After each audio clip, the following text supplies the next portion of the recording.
السلام علیکم defence words friends, defence updates میں امریکی فوج کی جانب سے نئے ہیلی کاپٹر کے انتخاب کی خبر پر بات کریں گے۔ ترک آرمی کو نئی انفینٹری فائٹنگ وہیکل کی ڈلیوریز، پولینڈ کو ٹینک اور ہیڈزز کی فراہمی، لیتھونیا، اسرائیل اور آذربائیجان سمیت دیگر اہم بین الاقوامی دفاعی خبریں بھی اس ویڈیو میں شامل ہوں گی۔ So let's start.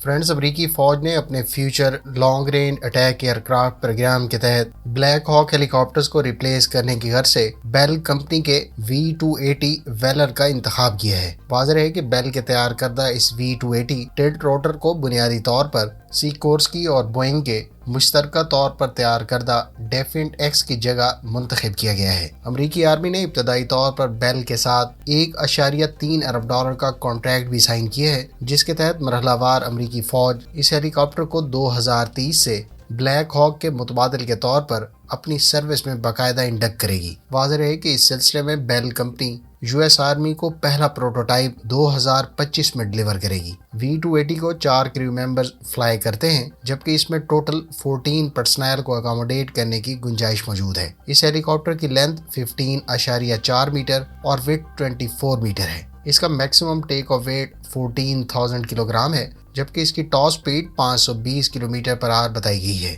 Us helicopter کی رینج 3,900 کلومیٹر ہے۔ یاد رہے کہ بیل کے تیار کردہ اس ہیلی کاپٹر نے فرسٹ فلائٹ 18 دسمبر 2017 کو لی تھی۔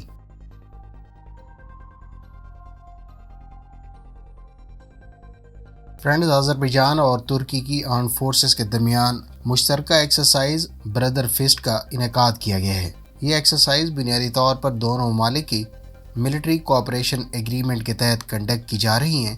اس سلسلے کی گزشتہ ایکسرسائز اپریل میں آذربائیجان میں منعقد کی گئی تھی۔ اس ایکسرسائز کا مین فوکس ٹروپس کی کامبیٹ کوآرڈینیشن کو انشور کرنا ہے۔ اس کے علاوہ اس میں انٹر آپریٹیبلٹی، امپروو کنٹرول اور ایکسپیرینس شیئرنگ قابل ذکر ہیں۔ واضح ہے کہ ترکی اور آذربائیجان اپریل 2021 سے joint operations tactical exercises conduct کرتے آ رہے ہیں، اور اس سلسلے کی پہلی ایکسرسائز اپریل 2021 کو کنڈکٹ کی گئی تھی۔ واضح ہے کہ دونوں ممالک کی ایئر فورسز بھی اناتولین ایگل کے گزشتہ ایڈیشن میں شرکت کر چکی ہیں، جس میں پاکستان کے علاوہ UK کی ایئر فورس نے بھی شرکت کی تھی۔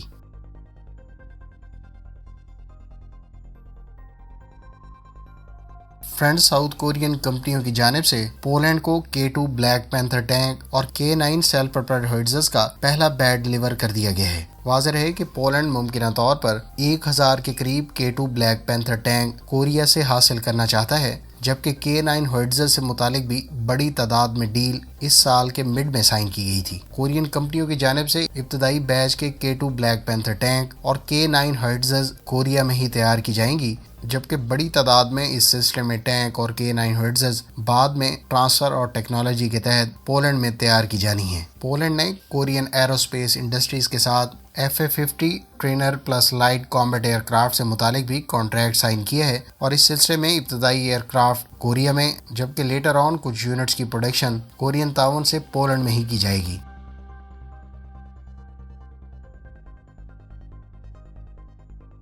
فرینڈز، ترک آرمی کو FNSS کی تیار کردہ ZMA-15 tracked armoured infantry fighting vehicles deliver کر دی گئی ہیں۔ ترک آرمی بنیادی طور پر ان انفینٹری فائٹنگ وہیکل سے اپنی ACV-15 وہیکلز کو ریپلیس کرے گی۔ FNSS کی تیار کردہ اس وہیکل پر ایک ان مینڈ ویپن سٹیشن آفر کیا جا رہا ہے۔ اس 25 ملی میٹر ان مینڈ ویپن سٹیشن کو ترک کمپنی ایسلسان نے ڈیزائن اور ڈیولپ کیا ہے۔ واضح ہے کہ ACV-15 ایک light combat tracked armoured vehicle تھی، جس کو FNSS نے ہی ڈیولپ کیا تھا۔ اس سلسلے کی پہلی وہیکل 1992 میں ٹرکش آرمی کو ڈلیور کی گئی تھی۔ اس وہیکل کو 13 to 15 ٹن کلاس کی وہیکلز میں شمار کیا جاتا ہے، جبکہ ZMA-15 نامی انفینٹری فائٹنگ وہیکل دراصل ACV-15 کا ہی امپرووڈ ورژن ہے۔ اس میں بہتر پروٹیکشن اور فائر پاور جیسا اضافہ کیا گیا ہے۔ ترک آرمی بڑی تعداد میں اس وہیکل کو اپنے فلیٹ میں شامل کرنے کی خواہش مند ہے۔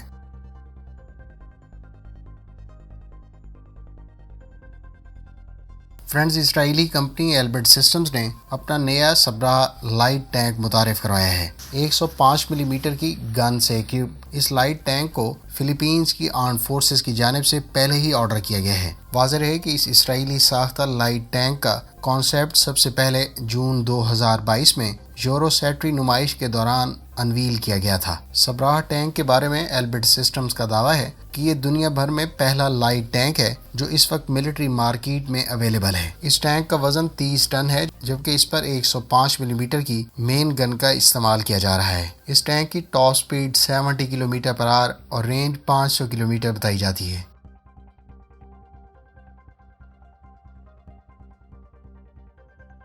فرینڈز، لیتھونیا کے بارے میں اطلاعات ہیں کہ اس نے یوکرین کو 155 ملی میٹر کا ایمونیشن اور 2 ریپیئرڈ PZ-2000 سیلف پروپیلڈ ہوئٹزرز فراہم کر دی ہیں۔ واضح رہے کہ PZ-2000 سیلف پروپیلڈ ہوئٹزرز بنیادی طور پر جرمن ساختہ ہوئٹزرز ہیں، جبکہ جرمنی کے علاوہ نیدرلینڈز اور دیگر یورپی ممالک نے محدود تعداد میں یہ ہوئٹزرز یوکرین کو فراہم کی ہیں۔ یاد رہے کہ لیتھونیا کی منسٹری آف ڈیفنس نے ستمبر میں اعلان کیا تھا کہ وہ PZ-8 سیلف پروپیلڈ ہوئٹزرز کے لیے ریپیئر سینٹر لانچ کر رہی ہے، جہاں یوکرین کی آرمڈ فورسز کے لیے ان سیلف پروپیلڈ ہوئٹزرز کو ریپیئر کیا جائے گا۔ اب تک کی اطلاعات کے مطابق total 21 PZ-8 self propelled howitzers Ukraine کو فراہم کی گئی ہیں، جس میں سے 14 جرمنی جبکہ دیگر 5 نیدرلینڈز نے ڈیلیور کی ہیں۔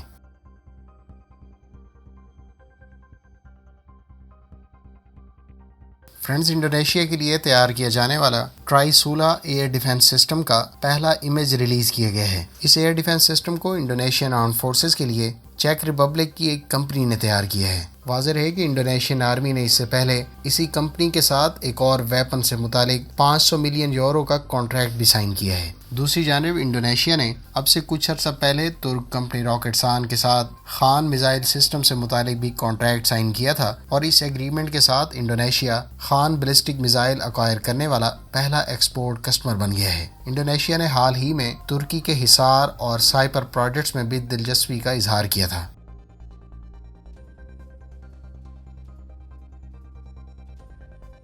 فرینڈ